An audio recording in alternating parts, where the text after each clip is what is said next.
Hey guys, it is Tyler here, back once again with another episode of Assassin's Creed The Truth. Now in this episode, I originally looked at simply trying to go through the Isu Temple messages in Assassin's Creed Origins and decode them individually. But after a lot of time spent working on this video, it became something a little bit different. In this video, I want to talk about the future storyline of the modern day and beyond in Assassin's Creed, based on what these Isu messages in Assassin's Creed Origins are trying to tell us. So without further ado, let's get right into this video. Break the code, break the node. This line defines the entire future of the Assassin's Creed modern day storyline. So what exactly is the code? What the hell is the node? And how do we break them? These questions are the key to everything going on within the Assassin's Creed game's storylines moving forward, and are first introduced through Assassin's Creed Origins' Isu Temple messages spread throughout the game. There are 6 Isu Temples that can be found in Origins. The first is found through the main campaign during the Hyena assassination story quest, while the other 5 are found throughout the open world. These messages within the open world are activated using the collectible silica found mainly within tombs, and occasionally you might find some scattered around the desert.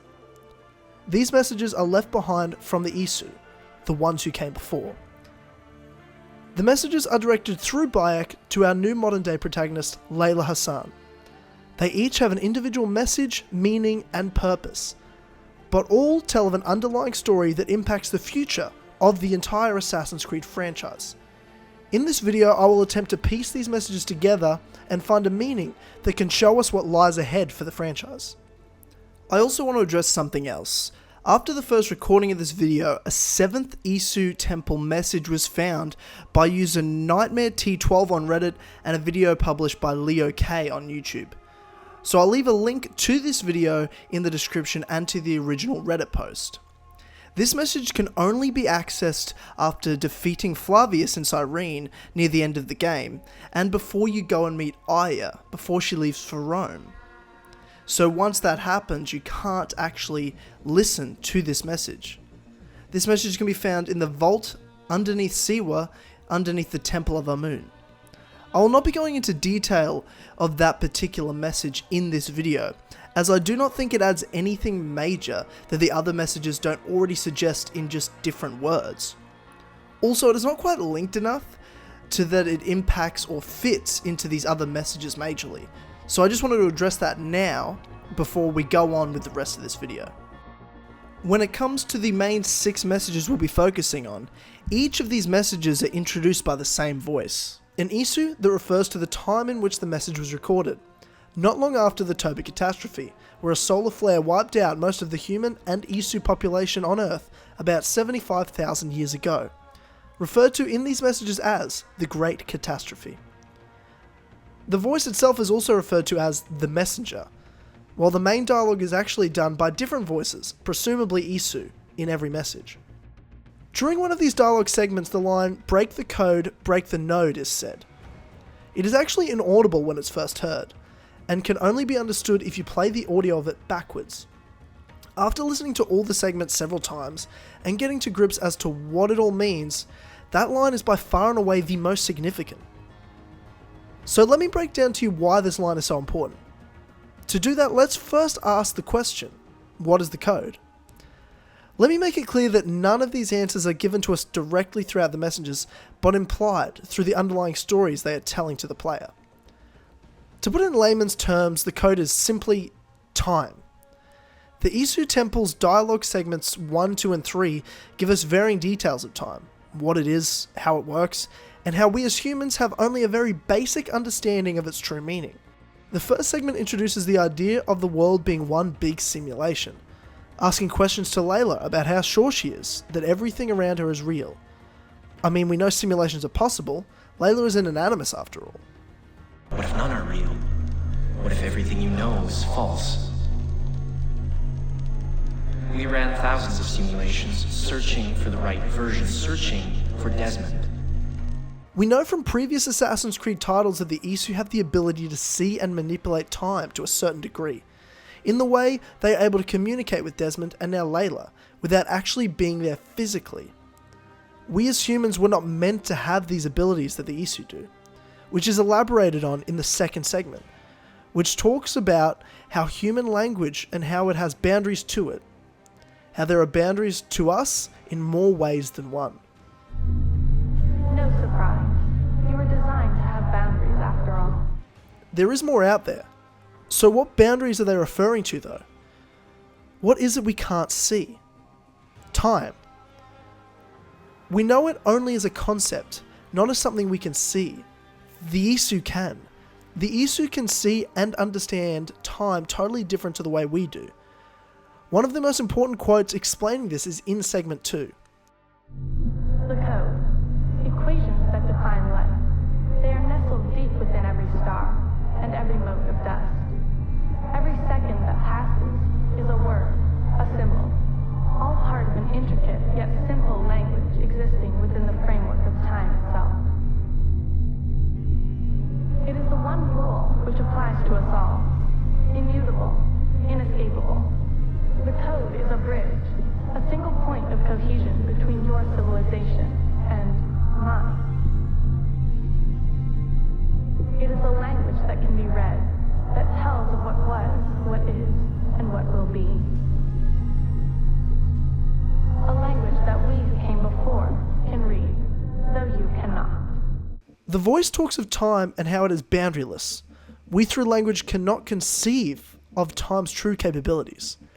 That which makes up time, the Isu refer to as the code. The ability to see, read and manipulate time. This is the way in which they have been communicating through time throughout the franchise. The sixth sense that we still do not fully understand. The code is time, and time is code. We've seen the Isu's work in trying to manipulate time, when they tried to save the world from the Great Catastrophe the first time. The third segment refers many times to the stories written on the walls, which in retrospect is simply an analogy to the Isu's ability to see and read time. What is, what was, and what will be. The message tells of the story of them trying to stop the Great Catastrophe before it happened, but they failed. We failed at modifying the line. We failed at adding a single dot. It was clear. We were to be messengers at best. But messengers to whom? To you. This refers to the messages to the future, to stop the catastrophe from happening again, to Desmond and now to Layla. But why Layla? Hasn't Desmond already dealt with all of this? We now have a greater understanding of time in this universe, of the code that this important line we are breaking down refers to. But the code must be broken. That starts to seep through in the dialogue of segment 3. The reader has no power. He is but an observer. But the author invents the future. The author owns the future. The message tells Layla she must not simply be able to read time, but change it, alter the calculations of existence, just as the Isu did. Break the code. Break the node. Is then uttered backwards. We have a basic understanding of what the code refers to now. So what is the node then? Well, the node can simply be put as an unavoidable moment in time, a point that is already defined. A node could be associated with, I guess, the Great Catastrophe. The fourth dialogue segment talks about what happened back on the 21st of December 2012, when Desmond saved the world from a repeat of the Great Catastrophe. How humankind was saved, or so we thought. Time is unyielding. It always corrects itself. We have our own understanding of time and how humankind sees it. But there is more. As we now know, there are points of time that cannot be changed. These are referred to as nodes. Within the linear continuity, there are nodes, choke points, moments where algorithms converge the flows of superposed possibilities to a single moment where only one absolute truth is possible. Paths are fluid, continuous. Nodes are static, changeless. The message tells of why the catastrophic node comes again so soon, for all humankind has done in these past few centuries. the world wars, developing nuclear weapons, and the many other horrors we have brought upon this earth. We know what nodes are, but what specific node are these messages referring to? What node is coming that needs to be broken? And so I wonder, can you feel the wave collapsing, trying to course correct Desmond's act of defiance? The incoming node needs the world to end. In this specific simulation of time, the node exists that needs the world to end. The question isn't how the world will end, but when, and how do we stop it? Looking back at the first dialogue segment, there's a quote that says, The question isn't whether or not you are in a simulation. What matters is how much of your free will is actually yours. the free will to what? To affect time. If there is a node, then there is no freedom around that. That time is coming no matter what. But what if you can break the code to not just be able to see and know time, but to control it? You break the code, you break the node. This line isn't just an instruction of what to do, but how to do it. If you can break the code that is time, you can find a way to break the incoming node that needs the world to end. So we know what this line, break the code, break the node, means. So where does Layla start in breaking the code? Well, these dialogue segments also start to give clues. The fifth segment asks the question, what is reality? The fact we all perceive a different reality than everyone around us. And that is by the chemical designs of our mind. We have 6 senses, you have 5. Can you guess the one missing? We were not designed by the Isu to see time, to be able to stretch through time itself and to see all realities, all possibilities. Overload your mind's capacity. But how? There is a cage that has been put around the human brain by the Isu. The messages are encouraging Layla to break the cage around her mind, to think bigger, but to think simpler, just to think different. The sixth and final segment found under the Sphinx is where you receive the Isu armor. This segment tells of how the code can be broken, how Layla might bend time and change the node which lies ahead for humankind. Change your mind, subvert your perception, stop this world, bend it into something new. Layla must go beyond what even the Isu could do at the end of their time on Earth. It is not enough to tell time. You must learn time. To work with your reality is a simulation. Break the code. Because this is a simulation, there is a code to time, as we now understand. It is not invisible. It is possible to interact with it, to view it and to change it. The messenger talks about how they were not able to break the code based on the way they were actually living their lives. We found solace in order. We thought it would help us rule the world. We were wrong. Order never served us. It has kept us within the code, within the boundaries. The mind must be open to everything in order to break the code. The way in which the Isu lived was in opposition to the way necessary to stop what was coming.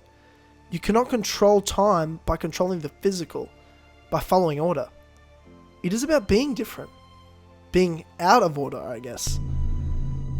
Take an unexpected turn away from the path that is drawn straight ahead of you. Your animus is different, as is the mind that imagined it. It could escape the code. It could do that leap and make possible a decision that defies the order of things that are. Remember, nothing is real.